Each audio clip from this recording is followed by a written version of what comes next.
Salut à tous, j'espère que vous allez bien. Alors, je vais vous faire passer un petit message rapide, parce que j'ai vraiment un quart d'heure à tuer. Hop. Donc, je vais utiliser ici la Sibylle des salons, pour ceux qui connaissent ça. Hop.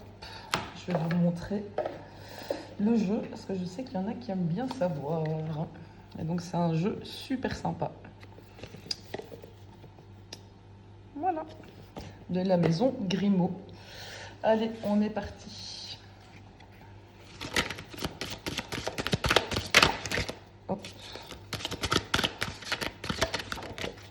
J'en ai une qui a volé.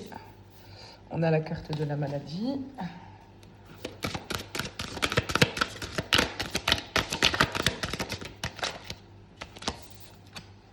Ensuite, on a la carte du retard.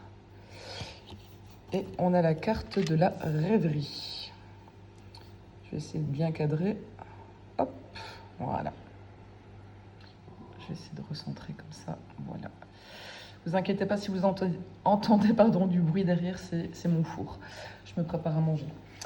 Donc, la maladie, ça parle pas forcément du corps. Ça peut évoquer tout ce qui nous épuise à petit feu, donc le stress chronique, les relations déséquilibrées, la tendance à vouloir réparer les autres ou encore à porter des responsabilités qui ne nous appartiennent pas. Le syndrome de l'infirmière est assez intéressant ici, parce qu'à force de soigner ce qui est autour de soi, on oublie parfois d'observer ce qui en nous demande aussi de l'attention. Alors le retard, ça c'est une carte qui questionne sur notre rapport au temps. Est-ce réellement un retard ou simplement un rythme qui n'était pas celui que notre cher ego, que j'aime appeler Jean-Eudes, aurait voulu?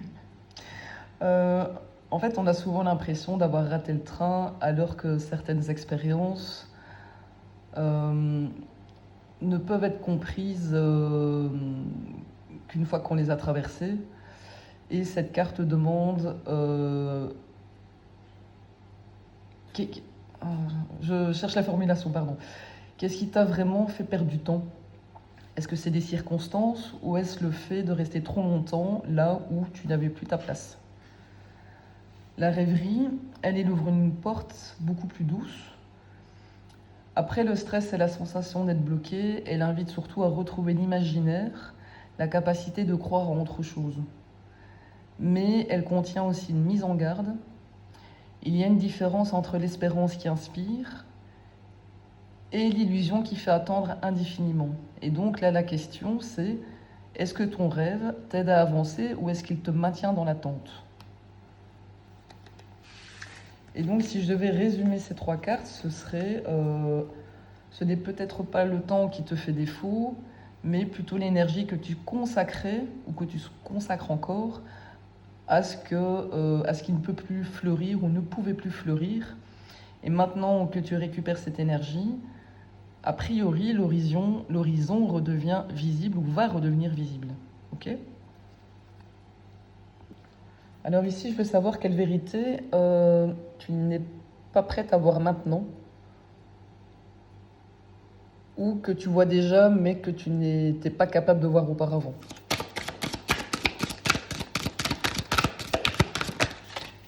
Il y en a deux qui ont valsé.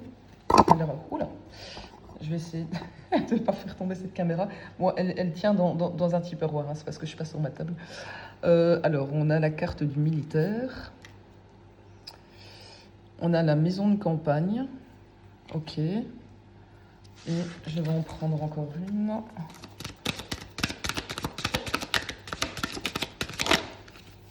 Une qui s'est retournée. La carte de l'espérance. Ok. Alors ici, la carte du militaire, ça c'est plutôt une carte de structure, de discipline et de maîtrise. Et donc la vérité que tu es prêt ou prête à voir,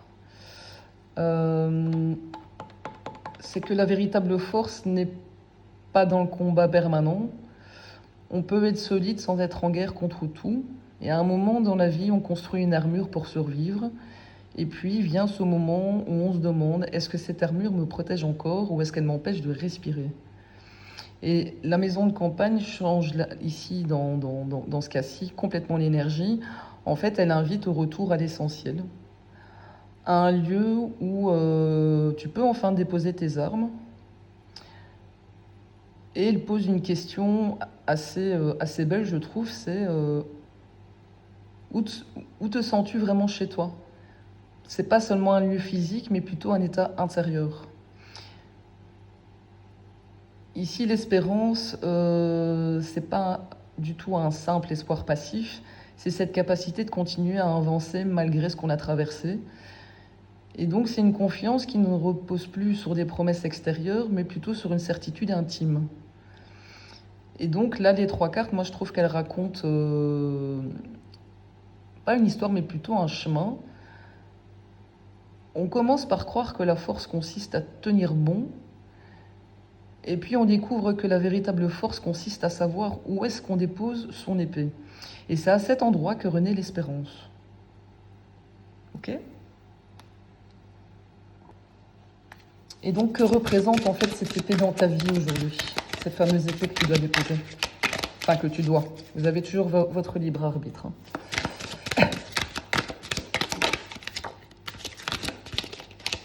Hop, allez, encore une. Voilà. Alors, sur le militaire, on a rentier. Sur la maison de campagne, on a caquet. Et sur l'espérance, on a la visite. Je vais essayer de... C'est pas évident, sur le béton, ça glisse. Alors, ici, moi, je vois quand même une évolution. En fait, le rentier remplace le militaire.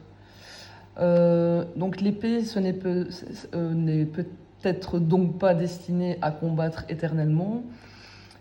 Elle peut représenter ici une force qui a acquis suffisamment d'expérience pour ne plus avoir à prouver sa valeur.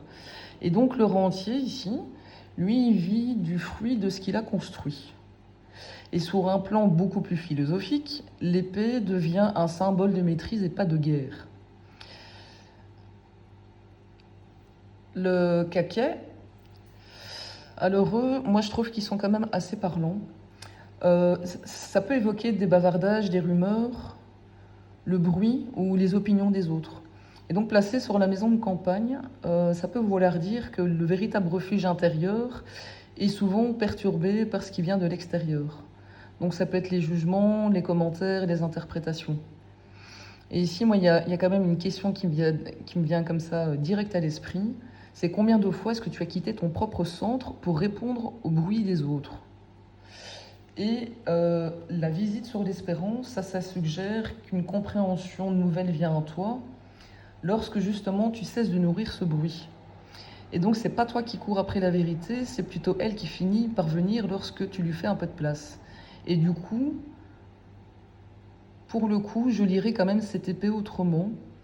En fait, elle ne sert peut-être pas à combattre des personnes en tant que telles, mais elle sert à trancher entre ce qui t'appartient et ce qui appartient au regard des autres. Je mets en pause parce que je dois sortir mon plat du four. Je reviens. Bon, j'ai fait cramer ma pizza, mais c'est pas grave, elle a le temps de refroidir. Donc, qu'est-ce que je disais?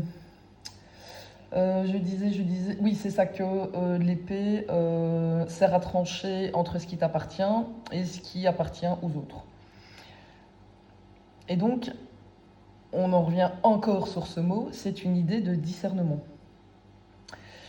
L'épée de la sagesse, comme j'aime bien l'appeler, elle ne coupe pas le lien avec les autres. Elle coupe surtout le pouvoir que leurs paroles exercent encore sur toi. Ok.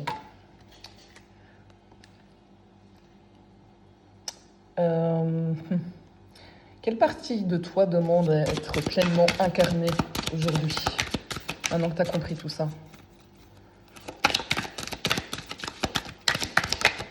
Une. Il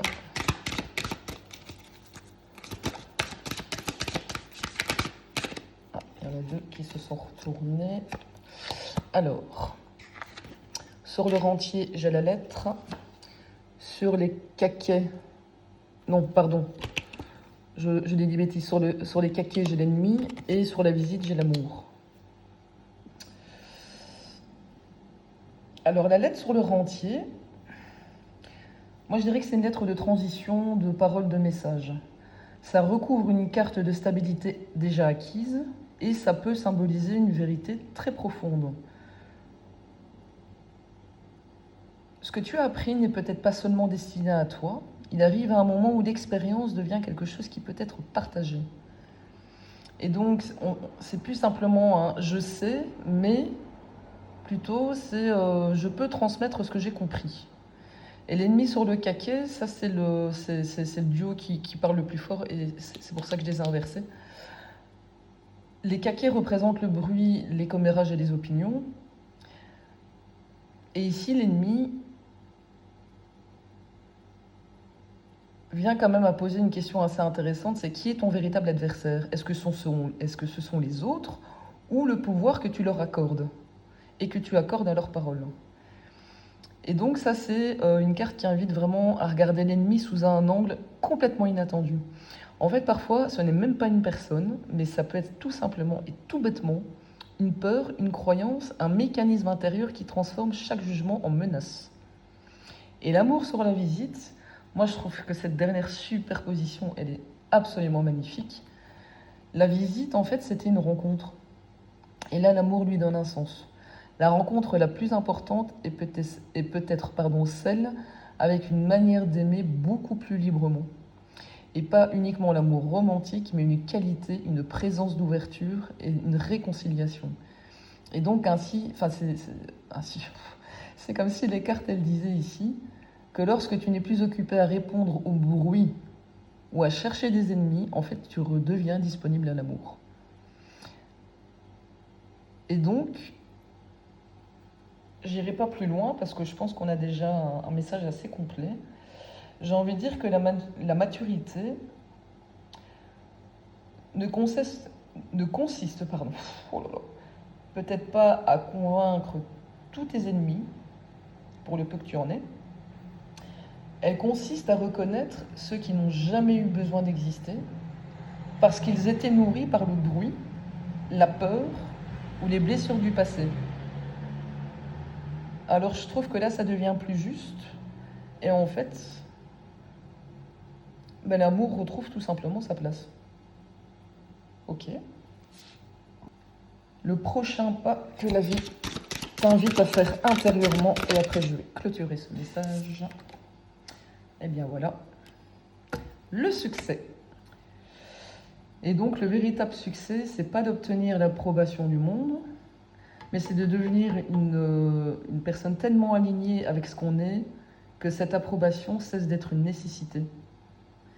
Et donc si je devais vraiment résumer en une seule phrase tout ce tirage, j'ai presque envie de dire que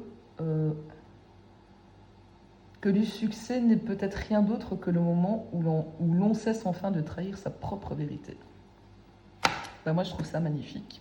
Sur ce, je m'en vais manger ma pizza et je vous souhaite une bonne après-midi et à plus tard pour une autre vidéo que j'ai postée ce matin. Mais ça prend des heures et des heures et des heures, donc un peu de patience. Merci, salut!